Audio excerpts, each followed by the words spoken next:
Happy Magic Monday, Collective Consciousness. This is the Practical Magic Podcast with your weekly cosmic forecast for October 22nd to October 28th, 2018. Now, you know how I love to dive into the astrology of the week with a tarot card reading and a goddess card to help guide us during this week. Now, these are all practices of practical magic. Consulting the tarot, consulting an oracle helps align or confirm your soul's intuition. Now, why is it important to understand your soul's intuition? Well, it helps lead the life in which feels most fulfilling. Now, this helps cultivate a place of safety, a place of embodiment of your life. And embodiment practices are really about not just movement, but allowing the spirit to move inside of you, to allow soul to be expressed through you. When we completely inhabit our physical body, it means that the soul feels safe enough to come through, to express its creativity, its words, its insights, and the soul's story. And the more that you have this type of awareness, the more you feel capable of achieving the things that you were born to do. We all have a purpose here. And what the world around us has been telling us is that we're insignificant and don't really matter, yet every single person in this world matters. That we are all a creation of Gaia herself, and that we have a responsibility to not only to fulfill our purpose, to evolve as a soul, to heal this karma that we came into this life to mature and to grow. And this is all part of the daily practice and wisdom in learning more about the cosmos, about our internal knowing. So we begin this week with a Aries moon. So from October 22nd until Wednesday, the moon is in Aries. But on Tuesday the 23rd, the sun will go into Scorpio. And then on Wednesday, we have a powerful full moon in Taurus. Then the rest of the week, Wednesday, Thursday, Friday, will be moon in Taurus. And the weekend will be in Gemini. So we begin with a lot of fire at the beginning of the week. We feel inspired after this weekend. We want to move forward. We feel this full moon energy. All of a sudden, we're moving out of Libra into Scorpio. We're diving deeper into our goals, into our dreams, and what it will really take to accomplish them. I know it feels like the year is almost ending, and well, it will very soon. And we still have goals and ambitions that we want to achieve. Now, you know that Halloween, what we call Samhain, is really the New Year's celebration for pagans, witches, the people that have earth-based spirituality, because I don't want to get caught up in names or titles, but people that follow the natural cycles. And October 31st is a time to really witness our ancestors, to harvest what we've accomplished all this year, and to celebrate what wants to be born yet again. And so allowing this full moon in Taurus, since the following Wednesday will be on October 31st, so this 1 week preparation, and during this week just see what this full moon brings up for you, what you feel still needs to be healed, what you feel still needs to be born. Taurus energy is really about wanting to create this long, sustainable structure in your life. And obviously, depending on where it's hitting your chart, for example, mine is in the 5th house, which is all about creativity. So my creativity is completely changing and expanding and becoming more authentic, from a deeper place. Because let's look at this. The sun will be in Scorpio and the moon in Taurus. And these, Scorpio and Taurus, are each other's remedy. And what I mean by remedy is that they're the exact opposition: earth, water, and they hold together. So within Scorpio, there needs to be a Taurus. Within Taurus, there needs to be Scorpio in order for them to be whole. So this full moon will really be about looking at the extremes in your life and looking how you can, instead of this constant duality of right and wrong, you're bringing and coming together. How do I find balance? How do I find wholeness? How do I find something that's more sustainable than the storms and tides that I have been living off of? Scorpio can be very stormy, can be all or nothing, and Taurus can, be incredibly hardworking or extremely lazy. So it really looks at why are we going to these extremes and trying to find that balance in between. So this week is really, it starts off very ambitious. You kind of have this hero's heart that wants to lead fiercely into what this full moon will bring. And by Wednesday, there will be a surrender, a deepening, and a letting go. Full moons are a time of empowerment, but also of healing. And so sometimes a lot of people experience outbursts of emotions, overwhelming thoughts and feelings, things that feel unexplainable. And this is when there is a karmic balancing, where things that from our past lives are resurfacing to be healed, to be addressed. And the only thing that we really can do is surrender. Surrendering really just is accepting how you feel in the moment. And then also choosing an action, choosing movement. So a lot of times people like to write or to dance or to send prayers. Prayers is a very active participation with surrender, because prayers allow the supporting world to understand where your intention lies. So by the weekend, we will want to go out and explore and to be stimulated through the mind to see how we can reach to new potentials. So the tarot card, or the tarot reading for the week, is the overall energy is the first card, and it is Hierophant. So what I was talking earlier, it's really about becoming your own guru, becoming your own dictator, becoming your own government. What is right and wrong to you? So put aside everyone else in the world. Put aside our own government. Put aside everything that you know. And I want you to get down to the core of who you are, the original seed. What does that believe? What does that truly know? Write that down, embody it, do it, understand it, and be it.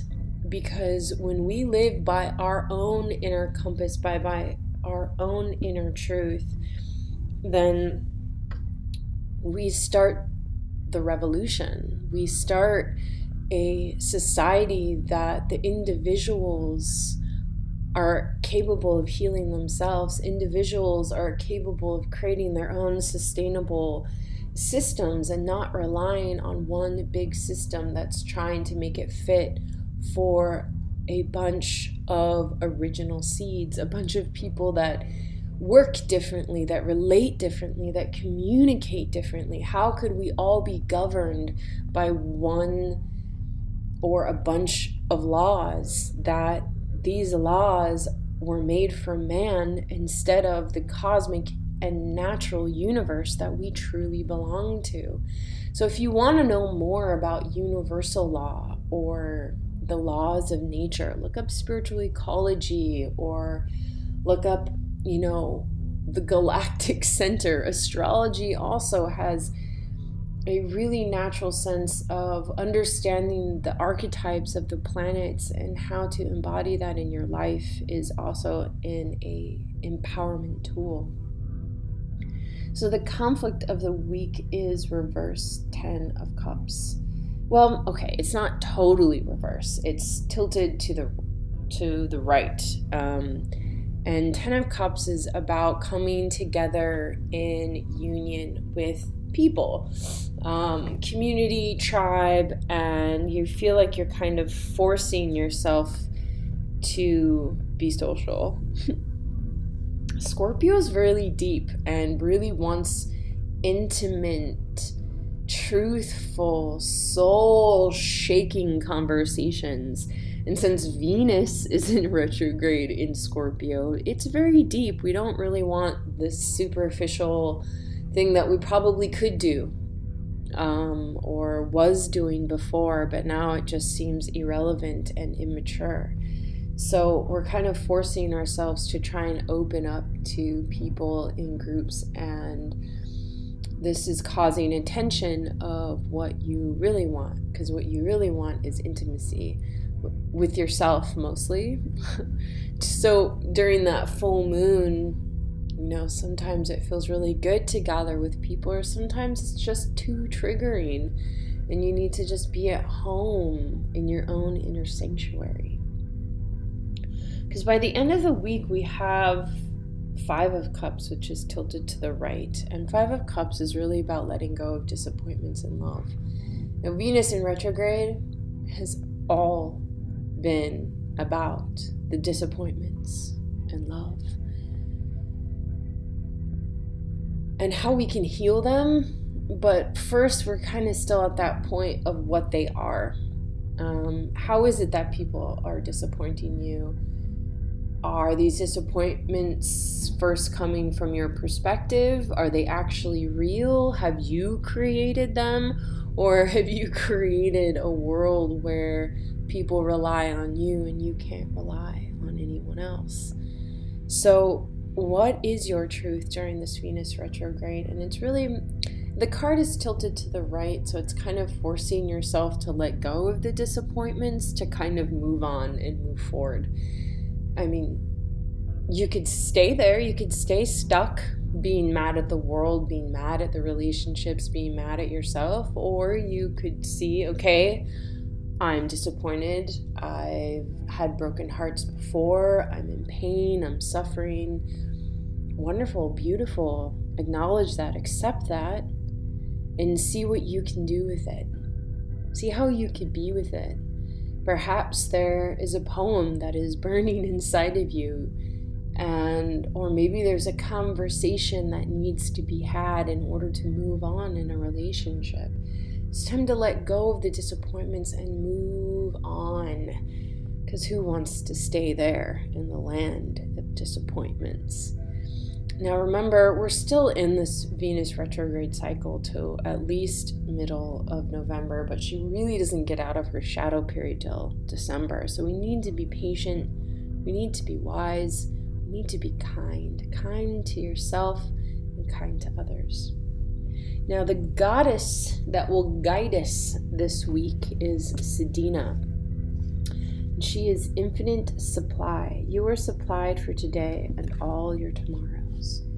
This is an abundant universe filled with more than enough for everyone. Yet the energy format of this planet is about polarities.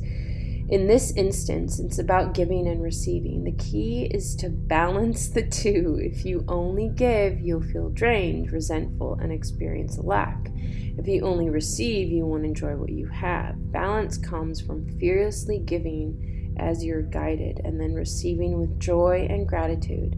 It's exactly like breathing. Both the inhale and the exhale are identically important. Practice giving and receiving daily, and you'll never want for anything. So again, this is what I was talking about. How we need to balance this. And during Venus retrograde, we can be very passionate and wanting to truly, Scorpio again is very extreme, very polarity. It's either all or nothing. That's not really a way to live. You kind of have to find this constant daily practice of giving and receiving. So just acknowledge, like, when you're starting to feel upset or confused or sad, step back and look at how you got there. Look, did I just give too much this morning? Or did I just give too much today? How can I step or ask for support? How can I claim back my power? We often get disempowered by the most simplest things. And Scorpio can be quite dramatic, and it's important to really honor what the subtleties that is required for your own transformation. Now, my daily message of magic to you, my dears, comes from my new unicorn deck. And we pulled the card of action. Now is the time to act. Take inspired action towards your dreams. Move forward with confidence. You have prepared, trained, and done the inner work to be ready for this opportunity. The pieces are lined up. The timing is perfect. All that is requires is for you to take action. Have unwavering belief in yourself and take the next steps. You already have everything within you that you need to do this. You may feel some resistance or hesitation, but this is not the time for doubt or procrastination. You are ready. Listen to your courageous heart, not your fearful ego. Ignore any excuses about why you can't. Remember, you are powerful, capable, and the entire universe is on your side. Call on the unicorns to keep you moving forward and to remind you that on the other side of this action is the success you desire. The unicorns are beside you, urging you forward, encouraging you to take action on your dreams without further delay.